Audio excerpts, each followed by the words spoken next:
Assalamualaikum warahmatullahi wabarakatuh.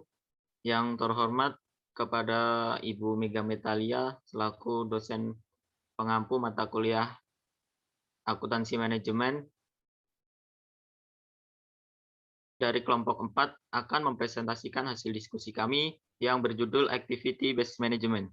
Sebelumnya, saya akan memperkenalkan anggota kelompok kami. Yang pertama ada Rahmawati dengan NPM 037, yang kedua ada Silvi Anggraini dengan NPM 046, yang ketiga ada Khairul Mustafa dengan NPM 064, yang keempat ada Otnil Nainggolan dengan NPM 053, yang kelima ada Verti Setialuhur dengan NPM 057, dan yang terakhir Muhammad Nail dengan NPM 065. Selanjutnya, penyampaian materi akan disampaikan oleh pemateri yang pertama. Dipersilahkan.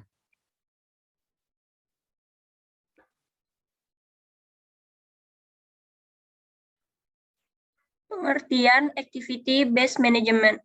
Menurut Hansen dan Mowen, Activity Based Management atau ABM adalah suatu pendekatan di seluruh sistem dan terintegrasi yang memfokuskan perhatian manajemen pada berbagai aktivitas dengan tujuan meningkatkan nilai untuk pelanggan dan laba sebagai hasil usahanya. Atau dengan kata lain, activity-based management atau manajemen berdasarkan aktivitas adalah suatu metode pengelolaan aktivitas yang bertujuan untuk meningkatkan nilai atau value produk atau jasa untuk konsumen, meningkatkan daya saing, dan meningkatkan profitabilitas perusahaan. Berdasarkan definisi ABM, mempunyai dua frasa penting yaitu manajemen berbasis aktivitas berfokus pada pengelolaan aktivitas untuk meningkatkan nilai yang diterima konsumen, dan pemusatan pengelolaan pada aktivitas untuk menghasilkan laba dari penyedia nilai tersebut.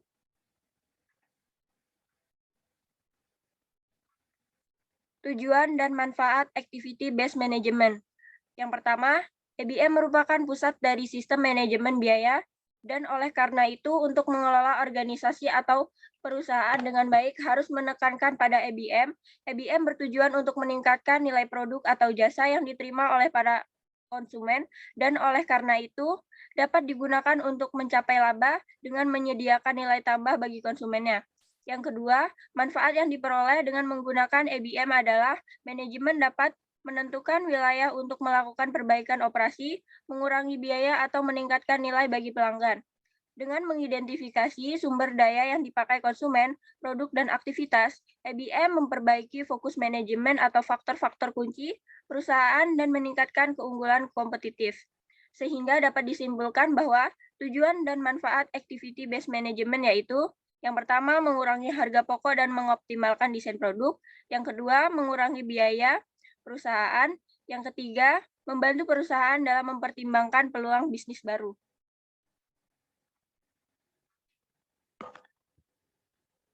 Penggunaan activity-based costing dalam activity-based management. Yang pertama, mendesain produk atau jasa untuk memenuhi bahkan melebihi keinginan konsumen dan mampu menghasilkan laba yang lebih besar. Yang kedua, memberikan tanda untuk melanjutkan atau menghentikan perbaikan kualitas, kecepatan, dan efisiensi yang berkelanjutan. Yang ketiga, mengarahkan, menentukan bauran produk dan keputusan investasi. Yang keempat, memilih pemasok. Yang kelima, negosiasi produk, fitur, kualitas, dan layanan konsumen. Yang keenam, memanfaatkan proses distribusi dan layanan pada konsumen sasaran secara efisien dan efektif. Yang terakhir, meningkatkan nilai produk dan jasa perusahaan. Selanjutnya, materi akan disampaikan oleh rekan saya, Silvi.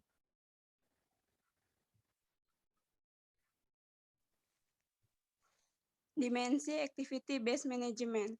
Activity-Based Management menekankan pada biaya berdasarkan aktivitas atau Activity-Based Costing dan analisis proses. Jadi, Activity-Based Management memiliki dua dimensi antara lain sebagai berikut. Satu, dimensi biaya, dan yang kedua yaitu dimensi proses. Next.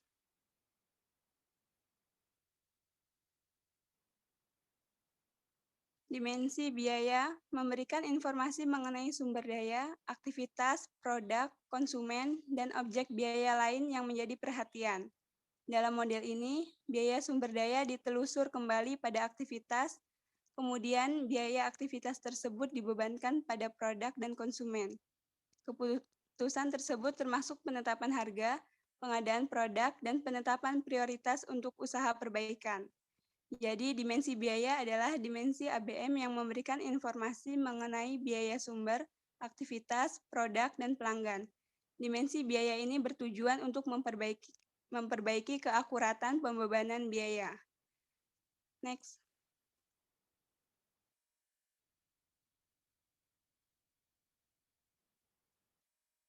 Dimensi proses adalah dimensi model ABM yang memberikan informasi kinerja mengenai pekerjaan yang dilaksanakan dalam organisasi sehingga mencakup 1. Analisis penyebab biaya, kedua, analisis aktivitas-aktivitas, dan yang ketiga, evaluasi kinerja dengan menggunakan informasi dari activity based costing.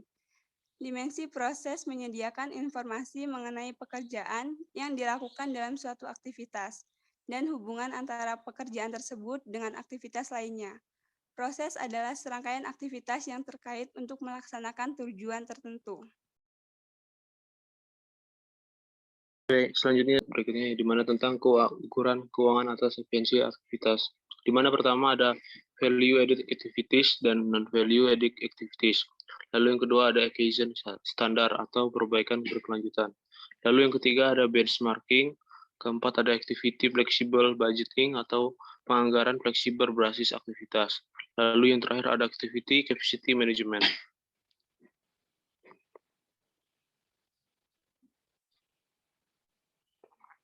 Di sini ada pertama adalah value added activities, di mana aktivitas bernilai tambah adalah aktivitas yang dapat meningkatkan nilai produk atau jasa untuk konsumen. Penghilangan aktivitas ini secara otomatis akan menurunkan nilai produk atau jasa untuk konsumen. Lalu kedua ada non-value added activities, yaitu aktivitas yang tidak bernilai tambah, di mana suatu aktivitas yang mengkonsumsi waktu, sumber daya, atau tetapi hanya memberikan sedikit nilai tambah bagi kepuasan konsumen, atau bahkan sama sekali tidak memberi nilai tambah.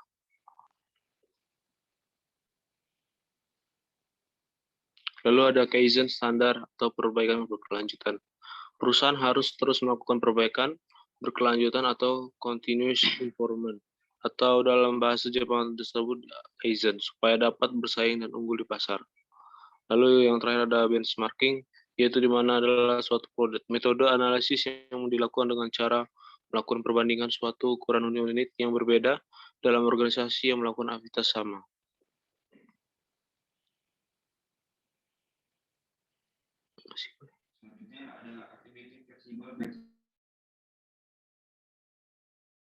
Selanjutnya ada activity flexible budgeting atau penganggaran fleksibel berbasis aktivitas.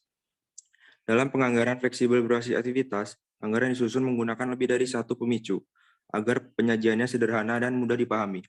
Disusun secara berkelompok menurut kesamaan aktivitas. Aktivitas yang homogen dijadikan satu dan anggaran setiap kelompok dibuat menggunakan satu pemicu yang sama. Selanjutnya ada activity capacity management. Capacity aktivitas adalah jumlah frekuensi suatu aktivitas dapat dilakukan dengan pergerakan aktivitas untuk mengukur kapasitas aktivitas. Variasi kapasitas yang tidak digunakan.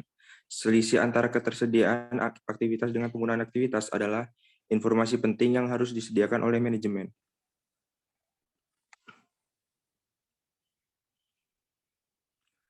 Target costing. Target costing berkenaan dengan merencanakan produk dan proses yang digunakan untuk berproduksi. Jadi pada akhirnya produk bisa dihasilkan pada biaya yang memungkinkan perusahaan menghasilkan keuntungan saat produk tersebut terjual pada perkiraan harga yang dipandu oleh pasar. Perkiraan harga ini disebut target price.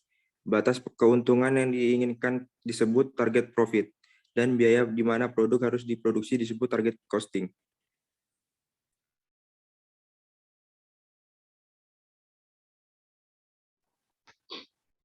Selanjutnya, contoh kasus, model, dan dimensi penerapan activity based management. Contoh penerapan tersebut diambil dari PT Pabrik Gula Candi Baru. PT Pabrik Gula Candi Baru merupakan perusahaan penghasil gula SHS 1 Superior House Sugar atau gula kristal 1 yang beralamat di Jalan Raya Candi nomor 10 Candi Jaya, Candi Kecamatan Sidoarjo, Kabupaten Sidoarjo, Jawa Timur. Hasil penelitian dan pengamatan yang dilakukan peneliti di PT PG Candi Baru adalah sebagai berikut. Dari hasil wawancara dengan Kepala Bagian Akuntansi dan Keuangan, kemudian dicocokkan dengan dokumen laporan material PT PG Candi Baru, biaya produksi meliputi biaya bahan baku, biaya tenaga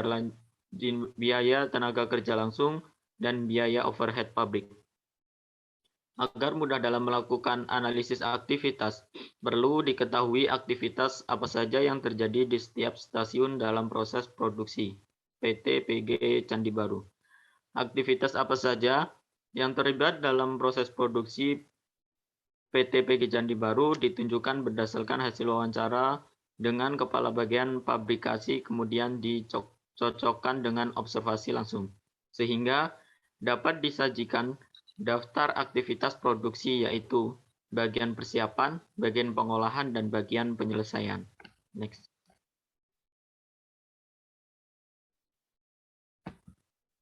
Analisis aktivitas. Untuk mengklasifikasikan aktivitas menjadi aktivitas bernilai tambah atau tidak bernilai tambah, maka sesuai dengan hasil wawancara dan mencocokkan dengan 6 hasil observasi, berikut ini analisis aktivitas yang ada di PT PG Candi Baru Sidoarjo sebagai berikut. A. Aktivitas bernilai tambah. Aktivitas bernilai tambah meliputi yang pertama, menerima tebu dari kebun dengan angkutan truk, yang kedua menimbang tebu, yang ketiga memotong tebu menjadi potongan kecil, yang keempat penggilingan tebu, yang kelima mencampur bahan kimia, yang keenam proses pemurnian, yang ketujuh proses penguapan, kemudian yang kedelapan proses masakan, 9 proses putaran, yang ke-10 pemeliharaan dan perbaikan mesin, yang 11 pemeliharaan dan perbaikan bangunan, 12 proses pengeringan, dan yang terakhir pengemasan.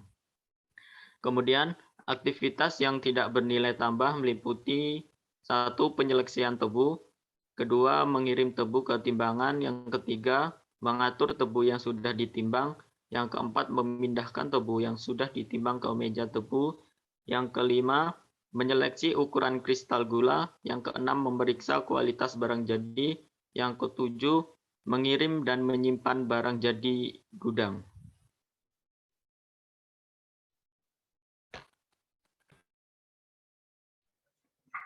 Berikutnya, analisis non-value added activity. Aktivitas yang tidak bernilai tambah harus dikurangi dengan dieliminasi dari hasil wawancara, kemudian mencocokkan dengan observasi nampak bahwa ada beberapa aktivitas yang dapat digabungkan dengan aktivitas lain yang sejenis.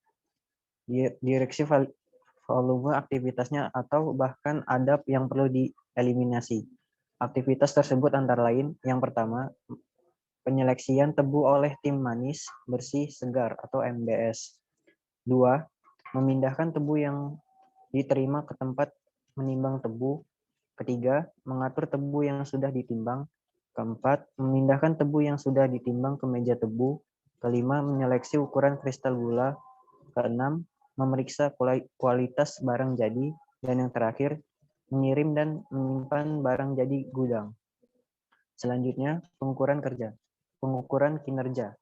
Berdasarkan hasil analisis menggunakan regulasi teknik dapat disimpulkan bahwa pengeliminasian aktivitas tidak bernilai tambah yang benar dapat dihilangkan, yaitu memindahkan tebu yang sudah diterima ke tempat penimbang tujuh tebu. Penempatan tebu yang sudah ditimbang dalam eplesemen, menyeleksi ukuran kristal, memeriksa kualitas barang jadi, mengirim dan menyimpan barang jadi ke gudang. Hal ini disebabkan karena aktivitas-aktivitas tersebut tidak memberikan kontribusi bagi perusahaan sehingga aktivitas ini perlu dihilangkan agar tidak terjadi pemborosan dalam suatu perusahaan. Baik, selanjutnya akan saya kembalikan kepada moderator.